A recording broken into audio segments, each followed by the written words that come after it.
At kining sakyanan, manuhi ang imong mga anghel sa pagkuban niini, aron nga mapanalipdan nila ang tanang mga katalagman kadtong manakay niini, ug magbantay kanila kanunay, kini among gipangayo, pinaagi ni Kristo among Ginoo.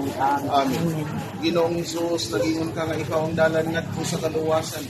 Nangamuyo kami kanimo nga unta imo kami nga dakon kanunay ngadto kanimo. Labi nang tagiyan nining sakyanan, ang driver ug ang sumasakay.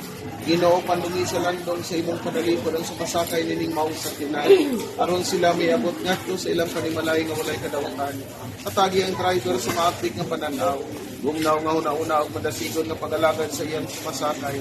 Aron siya maangayang nga tawgon mong anak nga malagaron sa katilingban sa imong ngalan, pakiki sa imong bendisyon kining sakyanan.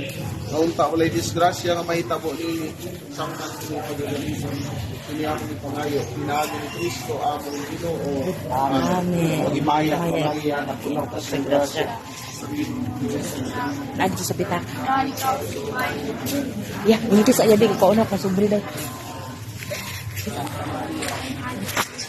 Ako kami kasala. Sa oras sa kamatayon. Ay, hindi sa grasya. Ang Ginoong Diyos, anaakan bulahan ka sa bahay ng tanan, o bulahan ka bangunga sa tiyan ng Jesus.